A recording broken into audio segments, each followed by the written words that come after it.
the president now has another initiative as well, and he wants to vaccinate all our animals. I think he's targeting 22 million heads of animals to be vaccinated. It's very interesting. Listens to him and the ministry in terms of justification of why we need to vaccinate all these animals. So what is your reading of this? I mean, what is the motivation behind this? They say when you make a mistake, you're forgiven. But when you repeat a mistake, then you're foolish.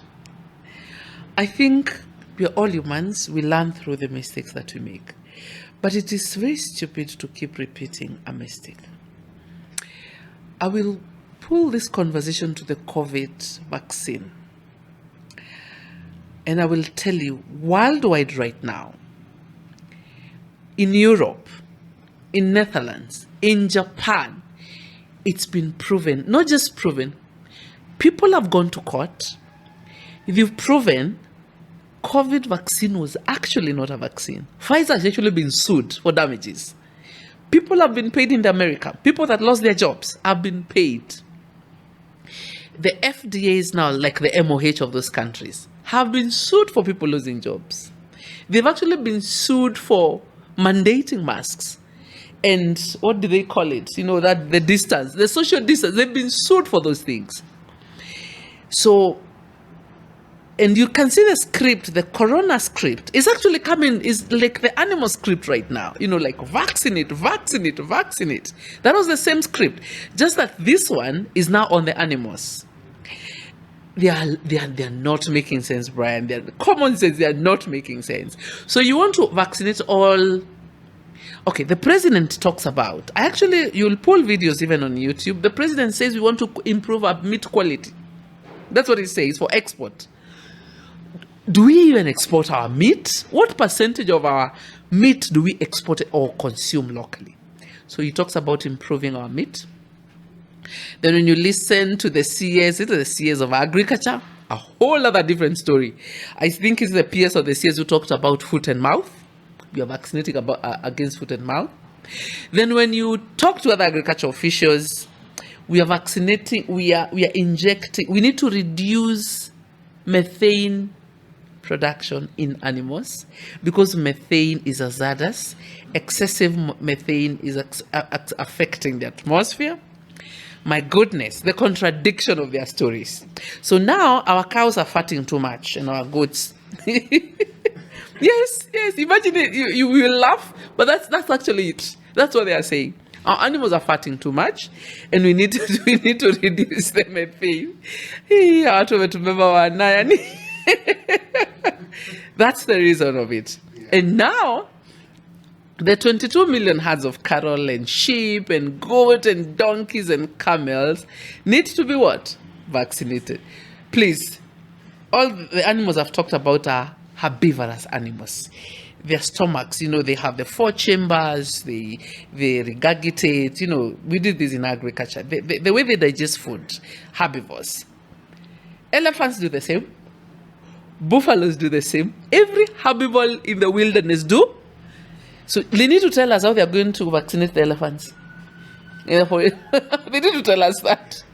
Because even in the wilderness, they are producing methane. Sindio. Now they need to go to Masai Mara and deal with the buffaloes fast before coming to our homes. Let them vaccinate all the elephants and all the buffaloes. Wakimaliza sasa. And then maybe do even a study of, a year or 2. These people are insane, Brian.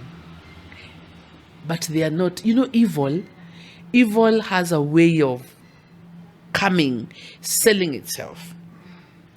These vaccines they're talking about, with a lot of contradictions of the reasons of it, I'll tell you the reason. They are injecting mRNA in the animals. That's actually what they're doing.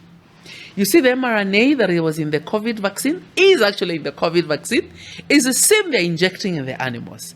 mRNA doesn't die. It will go to the skin, it goes to the milk, it goes to the meat. So essentially when they vaccinate animals, they've messed the meat we consume, they mess the milk. You can imagine all the milk we consume every single day will be mRNA infested. That's what they're doing. So hata kama ulijikinga kabisa out of the vaccines, kwa chakula wanakuchapa dose. But there's one thing I know, out of the studies that I have done, the most lethal, anything that comes into your body, the most lethal of it is what comes direct to your blood. Your stomach has a way of attacking anything that is coming to attack the body. So that's why walijua, when they brought the COVID vaccine, which I call it's a mRNA agent, they brought it direct to the blood, because they know anything that goes direct to the blood affects the body. But anything that goes through the stomach, in a pattern and the acidity of the stomach, digestion, enzymes, there's a lot of dealing with those poisons. That's why a lot of poison, like, it's dealt with in the stomach before it goes to the bloodstream. So essentially, I'm trying to tell you, Brian, what they are doing on the animals, they are actually poisoning our food. And then Bill Gates comes and tells us, now we need to eat more insects for our protein. For our protein, now we need to go to insects. And let me tell you something, people are buying that story. Oh yeah, I don't deny, we used to eat termites. Even now, when it's raining, to takaranga zile termites, it's crunchy, we've done that. But now, they are saying now, for a protein source, the meat, mnakwama kwa insects. Don't you, as human beings, I think we need to do better. As human beings, we need to say, no, this is too much. You know what? Pull back. We need to do better. That's the intention of these vaccines. So when I have an opportunity, I tell people, anything for free, anything you get for free from these governments, avoid. We are not anti-vaxxers, Brian. We are not anti-government. No, we are critical thinkers. If you're sick, you go to hospital. You don't bring me medicine in the office and I'm not sick and you tell me you need to vaccinate me in the office. So these free things, these freebies, they're actually not free. You are the price. You're actually the one paying for those things. They're never free. So I tell farmers, if your animals have a problem, I'm a farmer. We get mastitis when you're milking. We get rumpy skin on our cows. Pay a vet. Because you control what gets into your animals. Do not go for these free things because they are not even making sense. And I've seen out of a couple of videos we've done about of these vaccines, people are coming up with information. The labs are actually now in Kenya, but they're not Kenyan owned. These vaccines are being produced in Kenya, but we are not in control of production. It's not Kenyans doing these things. Okay? So, my goodness, it's someone asking you, I want to kill you. And then they give you the option of, how should I kill you? You see, when you find yourself in that situation, these people, they don't have our best interest at heart, at all, whichever way. So I think we need, as human beings, as Kenyans, we need to be wiser. We need to wake up. We need to say no to these things. So please don't vaccinate. Do not vaccinate your cows. Do not vaccinate your goats. Let's deal with the ones in the forest first if we have to. Yeah. And actually that brings us to the question, why would you like to vaccinate all the animals? If indeed we had a problem with the foot and mouth disease, it's better if you go to those particular cows that are suffering from that disease and then vaccinate those ones. And actually how outbreaks work, you see how outbreaks work? If you go to Kambani, it's a semi-arid. If you come to Kiambu, it's tropical, like the green area. If you go to Mount Kenya, Meru, Embu, different weather. Ukienda Mombasa, different weather. Outbreaks are the same. You can never have a foot and mouth outbreak in the entire country. It's not possible. They come in regions, because of weather patterns and the climatic conditions. So if you're going to have an outbreak of foot and mouth, say like in Kibwezi, haitafika Kiambu. By the time it's in Kiambu, it's maybe in another 2 years and different. So when you're saying you're going to vaccinate en masse, then you're not being honest.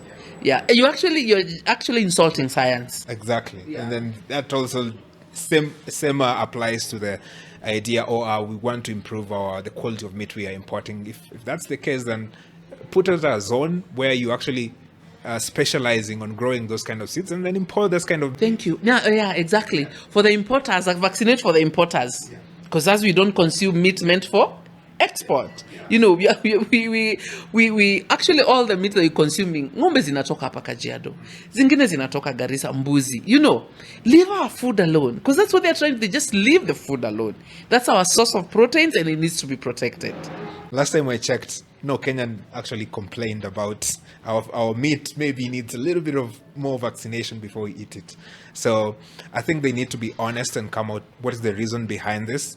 And luckily we know the reason behind it, because Bill Gates is in the country. He has actually been given an immunity in Kenya, which raises a lot of alarms given that he's been indicted in the Netherlands for crimes against humanity. Yeah, so that alone gives you an idea of why this is happening, and we know his stand in this issue.